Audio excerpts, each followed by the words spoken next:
let me understand this. So while he's 11, I'll have access to his medical records. But once he turns 12, the government locks me out. Yes, because there's the I'm sure you've heard of HIPAA. Open quote, the 2003 HIPAA rule built a mechanism where a minor's privacy is tied to state consent laws. If a state allows a 12-year-old to consent to their own care, HIPAA automatically protects that specific medical record from parents. Close quote. That statement is mostly a simplified summary, not a direct quote from the law. The underlying legal authority is found in 45 CFR, Paragraph 164.502 G3, which explains that when state law allows a minor to consent to a particular healthcare service without parental consent, the parent may not be treated as the child's personal representative for that specific service, meaning the records for that service may be protected from parental access. The key part of the regulation states that this applies when the minor can legally consent to the healthcare service under state law. No parental consent is required, or another person authorized by law consents. The minor has not asked that the parent be treated as their personal representative. You heard the same thing that I did. And that's even crazy to think about, depending on what state you live in with HIPAA laws, that you won't be able to access your child's medical records at 12 years old. You might want to do some investigation where you live in. But here's the bigger picture for me, guys. How many government employees, social workers, lawyers, attorneys, judges, police officers, doctors, and administrators are simply just repeating policy they've been taught without ever asking, are they accurate? Are they constitutional? Are they ethical?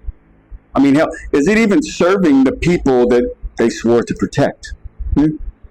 So you see, this goes for every profession, especially the ones that I just mentioned, okay? All reach a point where you have to make a moral decision. Are you simply just going to follow policy because that's what you've always been told? Or are you going to stop and ask if what I'm enforcing is actually right? That's a big difference, right? I mean, history has shown us over and over again that I'm just following orders or I'm just doing my job is not a moral defense anymore. This is where I'm at, guys. You understand, I know personally, I know doctors, lawyers, attorneys, judges, I know DAs, former DAs, I know police officers, state troopers, marshals, officers. I know people, okay? And I'm about to start calling people out by name because I know y'all, the ones that I know have morals, values, ethics, integrity, and honor. The ones that I know, okay? But y'all have to get to a point where y'all have to start asking a little bit better questions, especially in your profession, okay? Like doctors, are you treating symptoms or are you actually helping the patient get well again? Lawyers, attorneys, and judges, are you serving justice or are you simply administering procedures, policies, regulations, codes? Police officers, y'all need to remember the oath you took to the Constitution and to the people, okay? Not to just the department policy, because you're not policy enforcers, you're law enforcement. Supposed to be anyway, okay? Social workers, y'all need to remember that families deserve respect, transparency, and honesty, okay? This is about personal accountability. Again, I know a lot of y'all out there, and I know y'all live on good morals and values, okay, like everyday folks, okay?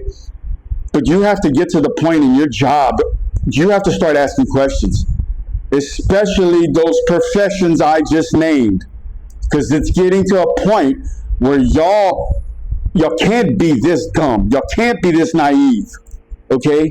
So please, because I'm gonna tell you one thing, if the public is asking this many questions, the people inside of the institutions should be asking way more. I love y'all. I'll see y'all in the next one. Later.